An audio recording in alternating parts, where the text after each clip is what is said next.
विद्यार्थियों, आप लोगों का YouTube के सूर्या मैथ क्लासेज में हार्दिक स्वागत है। आप लोग कक्षा 9 के विद्यार्थी अभी तक बहुपद पढ़ रहे थे। आज मैं आप लोगों को सांख्यिकी पढ़ाऊंगा। सांख्यिकी में आप लोगों के कोर्स में इस वर्ष केवल केंद्रीय प्रवृत्ति की मापें हैं, और केंद्रीय प्रवृत्ति क्या होती है इस संबंध में हमने पिछले वीडियो में बताया था। आपको बताया था कि केंद्रीय प्रवृत्ति में 3 मापें आपको ज्ञात करना है। पहला है समांतर माध्य, दूसरा है माध्यिका और तीसरा है बहुलक। अब समांतर माध्य क्या होता है, बहुलक क्या होता है और माध्यिका क्या होता है आपको बताया जा चुका है। आज हम एक सिरे से सर्वप्रथम समांतर माध्य ज्ञात करना बताएंगे। समांतर माध्य आपको ज्ञात करना बताएंगे। जैसे प्रश्न है समांतर माध्य ज्ञात करना जब आंकड़े अवर्गीकृत हैं। देखिए भाई, आंकड़े कई प्रकार के होते हैं। सांख्यिकी में आंकड़े होते हैं अवर्गीकृत आंकड़े, दूसरा अवर्गीकृत परंतु सारणीबद्ध हों, तीसरा वर्गीकृत आंकड़े। तो तीनों आंकड़ों का सूत्र भिन्न भिन्न होता है। ध्यान रखिए, तीनों आंकड़ों का सूत्र भिन्न भिन्न होता है। आज मैं आपको बताऊंगा समांतर माध्य ज्ञात करना जब आंकड़े अवर्गीकृत हों। ठीक ना, आंकड़े अवर्गीकृत हों। तो यहाँ पर आप सवाल देख रहे हैं। प्रश्न पहला है 10, 7, 13, 20, 15 का समांतर माध्य ज्ञात करो। ये आंकड़े अवर्गीकृत है। जैसे जैसे हमने पूछा, जैसे मान लो प्राप्तांक होता है, मान लो 25 अंक में छात्रों के प्राप्तांक दिए हुए हैं 10, 7, 13, 20, 15, इनका समांतर माध्य ज्ञात करना है। तो इसमें कोई क्रम नहीं बना हुआ है, जैसे लड़कों से पूछते गए हमने नोट कर लिया। अब इनका समांतर माध्य ज्ञात करना है। तो समांतर माध्य का सूत्र क्या होता है?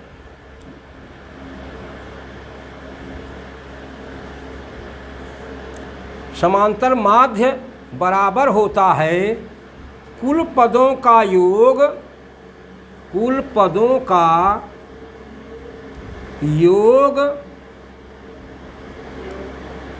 कुल पदों का योग बटे कुल पदों की संख्या, कुल पदों की संख्या, कुल पदों का योग बटे कुल पदों की संख्या।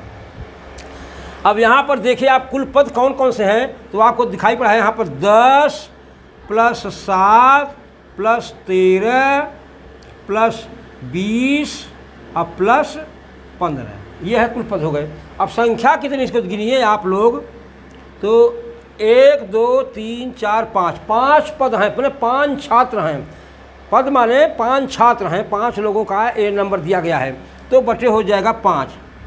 अब इनको जोड़ दीजिए आप, तो 10, 7, 17, 13, 30, 20, 50, 10, 60, 5, 65, ये हो जाएगा 65 बटे 65, ये होगा आपका 65 बटे 5, और कटेगा तो 5 × 5, 5 × 3 = 15, ये 13 है। तो इसका समांतर माध्य का आया 13। माने हम कह सकते हैं कि हर छात्र 13 नंबर पाए हैं, कुछ ज़्यादा पाए हैं कुछ कम पाए हैं, औसत इनका क्या होगा 13। अंक गणित में जिसको समांतर माध्य कहते हैं, सांख्यिकी की भाषा में अंक गणित में जिसे औसत कहते हैं, सांख्यिकी की भाषा में उसे हम समांतर माध्य कहते हैं। समांतर माध्य वास्तव में औसत ही है, और औसत क्या होता है? कुल पदों का योग बटे कुल पदों की संख्या। ठीक ना, तो इसका आंसर हो जाएगा, आंसर बराबर हो जाएगा 13, या ऐसे लिख लो, आंसर बराबर समांतर माध्य बराबर, समांतर माध्य बराबर 13। ये बहुत सरल प्रश्न है, पर भाई ऑब्जेक्टिव क्वेश्चन कहीं 1 नंबर का आता है तो आ जाएगा, तो उसको आप ऑब्जेक्टिव को छोड़िए नहीं। देखिए, बूंद बूंद से भरे सरोवर, 1-1 नंबर के सवाल हैं, 2-2 नंबर के सवाल हैं, आप पकड़ते जाओगे। अब आपका सरल सवालों को हल करोगे, आपका अंक बढ़ जाएगा। कुछ लोग होते हैं कि चलो बड़ी सवाल लगाएंगे, छोटी सवाल छोड़ेंगे। थोड़ी थोड़ी सवाल लगाओ, अगर 20 तक आप छोटी से सवालों पर पहुँच गए, 50 मान लो, आपका मनोबल बढ़ जाएगा, चलो हम 20 तक करें, पास तो हो गए हैं, आगे करेंगे तो सब सवालें आ जाएंगी। और कहीं हड़बड़ी में आप बड़ी सवाल करना शुरू कर दिए, 10 नंबर सवाल थी, आपने लगाना शुरू कर दिया और सवाल मिस कर गई, मतलब नहीं दिमाग में बैठी, अब उसी में परेशान हो गए, छोटी सवालें छूट गई जो आती थी आपको और आपका नंबर कम हो गया। तो ध्यान रखिए, पहले सरल प्रश्न हल करिए परीक्षा में, फिर उससे कठिन, इस प्रकार से, तो सरल प्रश्न आपका अपना हो गया, वो नंबर आपको मिल गया। अब आप पे अगला प्रयास करते रहिए। ध्यान रखिए, ये परीक्षा में अच्छा अंक पाने के लिए ये जरूरी है। दूसरा प्रश्न क्या है, 2 3 4 5 0 1 3 4 7 3 का समांतर माध्य ज्ञात कीजिए। ये भी उसी प्रकार से है, एकदम सेम सवाल है। तो इसके लिए सूत्र हो जाएगा,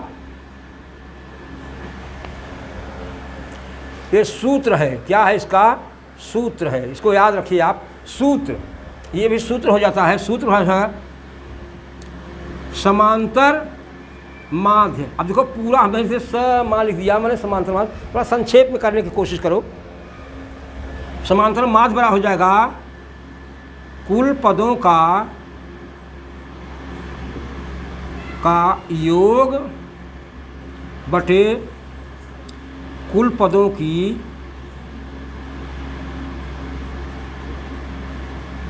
संख्या, कुल पदों की संख्या। देखो इसको हम करते हैं, अगर यहाँ पर ये इसको px कर देगा मान लीजिए, तो इस प्रकार से ये 2 3 4 5 हो जाएगा। तो इसको कुल पदों का योग और कुल पदों की संख्या को हम कर सकते हैं समझ सिग्मा यक्स अपान या यक्स आई अपान एन।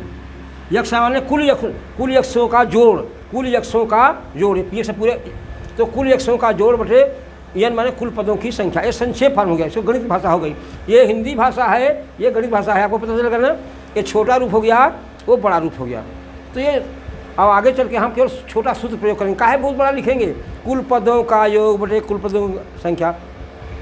लिख दो सिग्मा यक्स अपान एन। ये चिन्ह काहे है, इसको क्या कहते हैं, सिग्मा। क्या कहते हैं इसको, सिग्मा। ध्यान रखिए, ये सिग्मा, इसका मतलब होता है कुल योग, इसका मतलब होता है कुल योग। काहे का, यक्स साइज के जो इतने यक्स हैं, ठीक ना। तो ये समांतर माध्य फिर हो क्या जाएगा, समांतर माध्य बराबर हो जाएगा, अब सबको लिखो, 2 धन 3 धन 4 धन 5 धन 0 धन 1 धन 3 धन 4 धन 3। अब बटे गिनो, 1 2 3 4 5 6 7 8 9 बटे क्या हो गया 9। देखो भाई एक लड़का 0 नंबर पाया है, पर उसको हम निगलेक्ट नहीं कर सकते हैं कि चलो 0 नंबर पाएगा उसको छोड़ दो, ऐसा नहीं। अरे पढ़ा तो है, वो नंबर 0 पा गया तो उससे क्या होता है तो कोई विद्यार्थी ही, छात्र संख्या तो है ही 9। अब इसको जोड़ो, 2 3 5 4 9 5 14 1 15 3 18 4 22 3 25, फिर से जोड़ लो, 3 4 7 3 10 1 11 5 16 4 20 5 25, ये हो जाएगा 25 बटे 9। अब इसको दशमलव निकाल सकते हो, 9 दूनी 18 7 25 दशमलव 7 9 सते 63, 70 बार जाएगा 63, और फिर 7 70, फिर 9 सते 63। ये अब लगातार यही जाएगा, 3 7 चाहे जितना लिख से जाओ, अब ये ख़त्म होने वाली बात नहीं। हाँ, तो इसको यही बराबर आप कर सकते हो, 2.78 कर दिया लगभग। एक 7 को रहने दिया, एक 7 में इधर 7 जोड़ कर इसको 8 बना दिया। अब कहाँ तक लिखोगे, ये अनंत जाएगा, तो ये हो जाएगा। तो आंसर बराबर हो जाएगा, समा बराबर हो जाएगा 2.78। लगभग 2 अंक तक लिखा दो, इतना सफिशिएंट है। तो 1 ही अंक तक निकालते हैं, लेकिन 2 अंक निकाल दिया तो फिर क्या ऐसे करो, और 1 अंक तक करोगे तो क्या हो जाएगा, 2.8 हो जाएगा लगभग।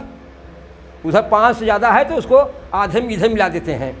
ये पूर्णांक मतलब लगभग बनाने का तरीका है। तो ये 2 अंकों का लगभग हो गया। 1 अंक का करोगे तो ये 8 को हटाओ, इसको 8 बना दो, क्योंकि 5 से ज़्यादा है 8, इसलिए, ठीक ना।